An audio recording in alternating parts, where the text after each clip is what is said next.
Chers internautes, bonjour, merci de nous retrouver pour cette 21e édition d'Informatique News Hebdo, le premier hebdo dédié à l'actualité de l'informatique et des télécoms. Et pour décrypter, analyser et revenir sur l'actualité de la semaine, je suis comme d'habitude en compagnie de notre rédacteur en chef, Guy Hervier. Bonjour Guy. Bonjour Jean-François.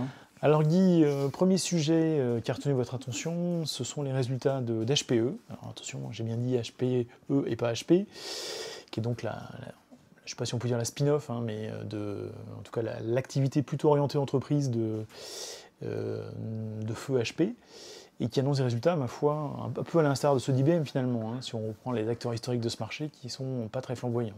Oui, alors effectivement, on n'a pas trop l'habitude de parler des résultats trimestriels, parce que, comme leur nom l'indique, c'est tous les trimestres, c'est un peu la un peu trop rapide, mais quand ça marque une évolution où c'est représentatif de quelque chose, c'est intéressant de s'y attarder. Et là, effectivement, comme vous le disiez, les résultats de HPE, ils sont pas bons. On peut le dire pour résumer. Alors, quelques chiffres, parce qu'en plus, c'est compliqué. Comme HP, donc HPE, alors si on rappelle le compte très vite, HP c'est divisé en deux, HP Inc, HPE. HPE ensuite a récupéré des activités, on a revendu.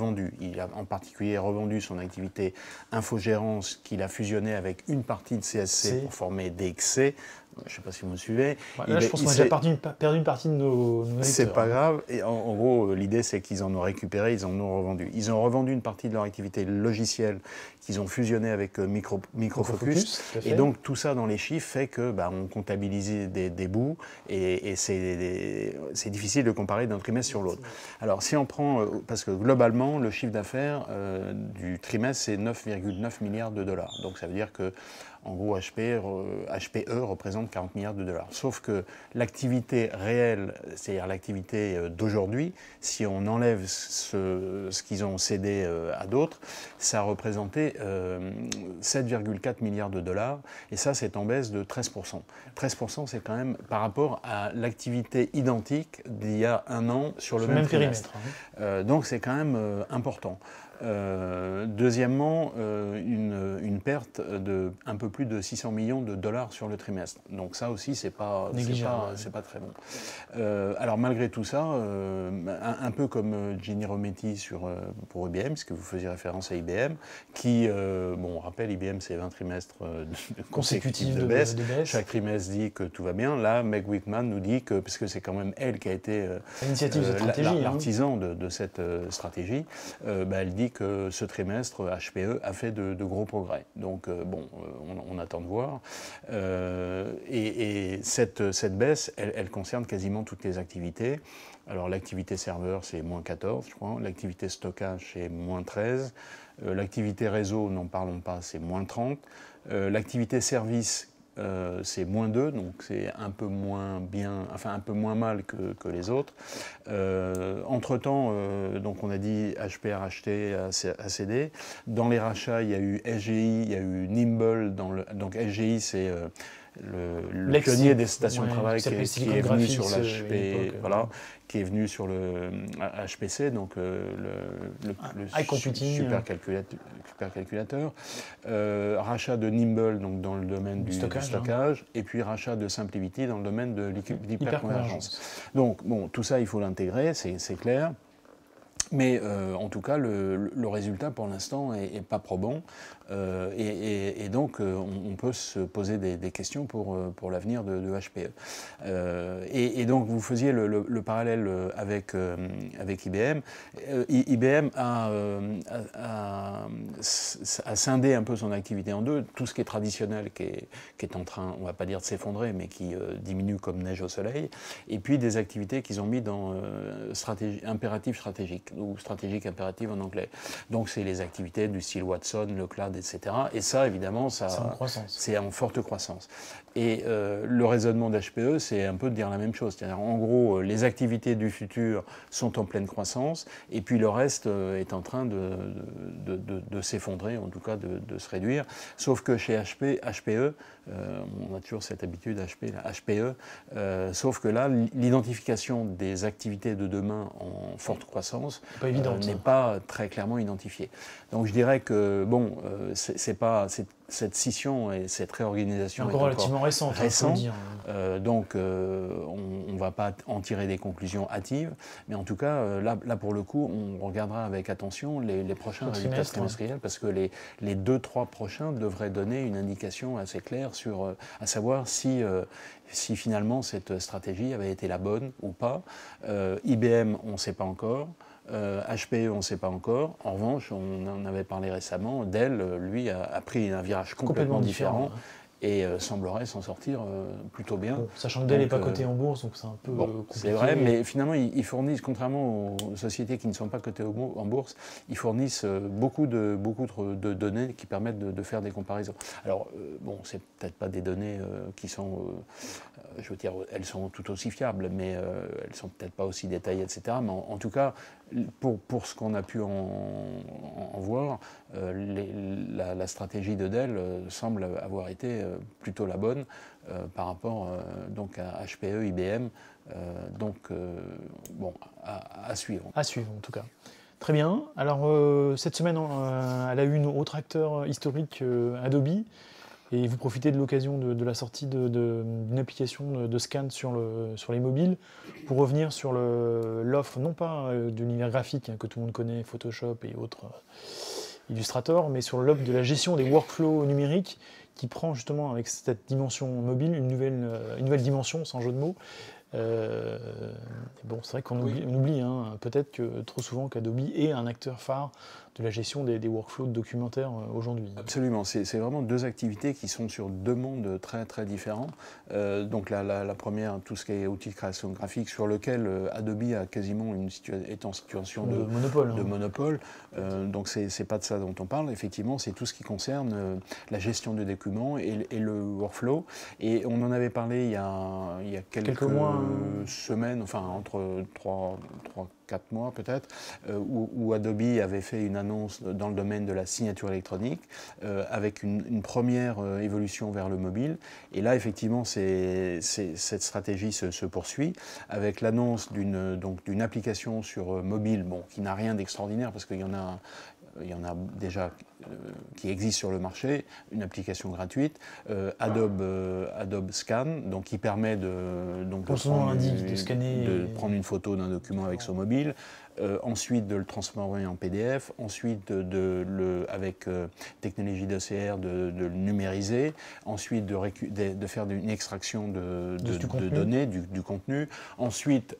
Et c'est ça ce qui est intéressant avec Adobe, c'est qu'après on peut l'intégrer dans Document Cloud, donc c'est le système de gestion de documents, et le faire entrer dans le processus de workflow dont vous avez parlé. Donc c'est pas seulement une application, je dirais, sur le mobile, mais c'est plutôt un ensemble de choses. Et ça s'intègre aussi avec Adobe Sign, donc c'est le système de gestion de signature électronique qu'Adobe avait annoncé il y a quelques temps. Donc c'est un ensemble, je dirais, un peu plus global, une évolution vers le mobile avec un rafraîchissement des interfaces, dont on sait que les interfaces Adobe ne sont pas les plus ergonomiques plus légères, peut-être. Mais là, en l'occurrence, c'est vrai que quand on développe des applications pour le mobile, pour le coup, on peut plus se permettre de faire des trucs à la Skype d'il y a 15 ans où c'est très lourd et incompréhensible. Il faut que ce soit immédiatement intuitif et utilisable. Donc là, il y a un rafraîchissement de tout ça. Donc c'est une évolution, je dirais, intéressante pour cet éditeur de logiciels qui est sans doute dans le top 10 des éditeurs de logiciels, mais qui est un petit peu en arrière-plan et dont on ne parle pas très souvent finalement. Très bien. Alors, puisqu'on passe en revue les acteurs historiques, autre acteur historique et marché, et non moins historique, c'est le marché des disques durs, avec une annonce de Seagate qui annonce un nouveau disque dur traditionnel. C'est pour ça qu'on en parle. Juste pour rappeler à nos lecteurs que le marché des disques durs traditionnels existe et il est bien là. Là, en l'occurrence, je crois que c'est 10 Teraoctets en format 2,5 pouces, ce qui est une version réduite traditionnelle. Oui, en fait, effectivement, c'est c'est entre anecdotique et intéressant, c'est-à-dire que on pense qu'aujourd'hui le marché est tout en SSD, tout en flash. C'est pas encore le cas, et il y a encore des acteurs. Loin de là, et il y a encore des acteurs, et ça va durer sans doute un certain temps, qui proposent des disques traditionnels, donc avec des disques magnétiques, avec des plateaux qui tournent et des choses comme ça. C'est un peu, enfin, pour forcer le trait, c'est un peu comme si on annonçait une machine à vapeur aujourd'hui. Enfin bon, j'exagère un tout petit peu. Donc là, c'est un disque de 2 pouces et demi, hein, c'est le format standard, à destination des data centers des entreprises, donc c'est un truc qui peut s'empiler, et donc qui offre une capacité pour la configuration maximale de 2,4 Tera. Ah pardon, j'ai dit 10, j'étais complètement à côté de la plaque. On n'y est pas tout à fait encore. Donc non, 10, excusez-moi, 10 Teraoctets, c'est les 3 pouces et demi, qui sont les formats disque dur traditionnels. Voilà. Et donc là, c'est un disque qui s'appelle 10K, donc ça tourne à 10 000 tours minute. Ce qui est donc, pour un disque magnétique, d'un très bon niveau. Hein. Voilà, c'est ce qu'on fait quasiment de mieux. Parmi les fonctionnalités, enfin les caractéristiques techniques de ce disque, donc il y a un système de mémoire cache à la fois en lecture et écriture qui permet d'accélérer.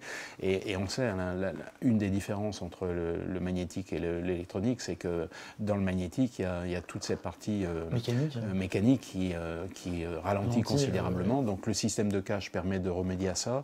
Et puis il y a aussi un système de fichiers donc qui permet de faire de l'émulation de mots de 4K. Donc a priori c'est les disques Seagate, ils gèrent des mots de 512K. Et là, on peut émuler des mots de 4K, donc c'est-à-dire 8 fois plus, ce qui permet d'engranger des volumes de mots qui sont plus importants en même temps, si je puis dire. Donc, je dirais que ça permet aussi d'accélérer un peu le... Mais c'était là l'intérêt de parler de cette annonce, c'est que vraiment... Le disque magnétique n'est pas encore mort, c'est encore en majorité dans les data centers et présent sur les postes de travail, même s'il y a beaucoup maintenant d'offres de postes de travail avec des disques SSD, seulement SSD intégrés, mais néanmoins, et les prix sont en train de se rapprocher fortement, et les lignes sont en train de se croiser. Donc une fois que ça sera fait, bon, a priori, le disque magnétique va disparaître assez rapidement. Et sera peut-être plutôt utilisé pour faire de sauvegarde, archivage. Donc on n'en est pas encore là. Et donc Seagate, qui n'est pas très en pointe sur le SSD, justement continue de pousser ces technologies dans le domaine du disque magnétique. Donc on voulait en parler un petit peu. Très bien, alors ça c'était pour la semaine passée. Pour la semaine à venir, vous souhaitez revenir sur l'événement de l'IDAT, le DigiWorld tout simplement, hein, qui est un peu l'état de l'art du numérique, hein, oui. Qui se déroule à Paris. Effectivement, alors donc l'IDAT, on le sait, est basé à Montpellier. Donc ils ont leur grande manifestation, en général c'est en novembre, sur 2-3 jours. Mais l'IDAT aussi publie un document qui s'appelle le DigiWorld, à la fois en électronique mais aussi sur papier. Et donc il fait, je dirais, l'état des lieux sur tout ce qui est numérique. Sachant que l'IDAT au départ a été plutôt orienté télécom, et puis ils se sont un peu diversifiés et élargis. Ils couvrent aussi bien l'audiovisuel que l'informatique en entreprise, donc ils couvrent très large. Et donc cette semaine là, ils vont présenter donc à l'occasion de cette conférence, je dirais leur édition 2017 du DigiWorld, avec des intervenants connus du secteur. Hein. Il y aura Thierry Breton d'Atos, il y aura Octave Klaba de OVH, il y aura Pierre Nanterme de Accenture, il y aura Stéphane Richard de Orange, donc je dirais des patrons de grandes entreprises du numérique français. Du numérique, enfin, mais du numérique un peu traditionnel, si je peux dire. Pas OVH, peut-être pas. OVH, peut-être pas, exactement. Donc il y a ça, et puis ça continue, parce que le mois de juin, c'est, comme son nom l'indique, enfin, comme on le sait, c'est le mois qui est avant le mois de juillet, donc avant les vacances, et en général, il y a beaucoup d'événements. Donc il y a le petit dernier, enfin, il y a a déjà eu une édition, c'est Vivatech, Viva Technology, donc l'événement technologique de Publicis. Donc ça, c'est la semaine qui suit. Et la semaine qui suit encore, c'est l'USI. Donc l'USI, c'est beaucoup plus ancien, qui au départ était relativement discret comme événement et qui a pris beaucoup d'ampleur. C'est l'événement qui avait été lancé par Octo Technologies et qui aujourd'hui a une dimension, je dirais, mondiale avec des intervenants qui viennent vraiment du monde entier. Donc là, on a, je dirais, pour les semaines à venir, pour les gens qui s'intéressent à l'évolution, sachant que, si je reviens à l'USI, c'est donc très évidemment orienté sur le numérique, mais avec des intervenants qui viennent d'horizons très différents, c'est-à-dire des philosophes, des sociologues, enfin, c'est pas seulement des gens du secteur. Pas seulement une vision technique. Voilà. Et donc, pour les gens qui s'intéressent à toutes ces questions-là, il y a de quoi s'occuper. Il y a de quoi s'occuper dans le mois de juin. Dans les semaines. Très bien.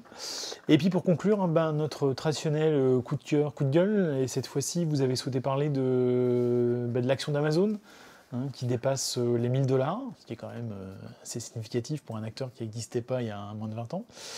Et puis aussi revenir sur le IBM et la dénonciation de la COP21 par Donald Trump. Oui, alors pour ce qui concerne Amazon, effectivement, Amazon, le cours de l'action a dépassé $1000, donc c'est quand même très symbolique. Bon, même s'il est redescendu en dessous depuis, ce qui fait une capitalisation boursière qui approche les 500 milliards de dollars. Donc c'est quand même... on sait qu'Apple est monté à 800 milliards, mais enfin 500 milliards, c'est beaucoup plus que Walmart, qui emploie 10 fois plus de monde et qui a je ne sais pas combien de magasins partout aux États-Unis. Bon, mais donc on sait que la capitalisation boursière, la valeur d'une action, c'est pas sa valeur autant à un instant donné. C'est en gros, on fait une projection sur l'avenir. Et donc on sait qu'Amazon est en train de manger tout le monde, comme si on prend l'impression de Marc Andreessen sur le logiciel. Donc c'est intéressant. Et il y avait un article assez intéressant dans le Journal du Net. On ne fait pas de publicité en général de nos confrères, mais assez intéressant, qui faisait la comparaison entre Amazon et Alibaba. Finalement, on a tendance à les comparer, alors que ce sont deux modèles assez différents. À savoir que Amazon, c'est un distributeur, il fait de l'achat et de la revente, et en plus, il fabrique ses propres matériels, puisqu'il fabrique des liseuses, des choses comme ça. Sachant qu'il a aussi une activité cloud importante, puisque c'est le numéro 1 dans le domaine du cloud. C'est là qu'il fait d'ailleurs une bonne partie de sa marge. Exactement, c'est la plus grosse, et on en a déjà parlé. On se demande si à un moment ou un autre, combien de temps ça va durer ils vont pas se séparer de AWS. Et alors que Alibaba, c'est plutôt un modèle à l'eBay. Donc c'est-à-dire qu'en gros, ils mettent en rapport alors ça peut être des particuliers, mais ça peut être des entreprises qui vendent via cette plateforme. Et donc c'est plutôt un écosystème. Donc c'est deux modèles assez différents. Donc ça, c'était le premier point. Pour le deuxième point, donc effectivement, IBM. Donc IBM, juste après la conférence, le discours de Donald Trump qui dénonçait l'accord de Paris, donc comme beaucoup, à commencer par Barack Obama, les grands du secteur, à commencer par General Electric, les grands pétroliers américains ont montré qu'ils n'étaient pas d'accord avec ces décisions. Elon Musk, le patron de Tesla, qui était dans le conseil économique de Donald Trump, s'est retiré. Et IBM a publié un communiqué juste après. Alors, pourquoi on en parle? Parce que IBM est dans notre secteur, bien sûr. Parce que Ginni Rometty, on sait, IBM a beaucoup de contrats avec le gouvernement américain. Donc, c'était affiché quand même de manière assez ostensible auprès de Donald Trump.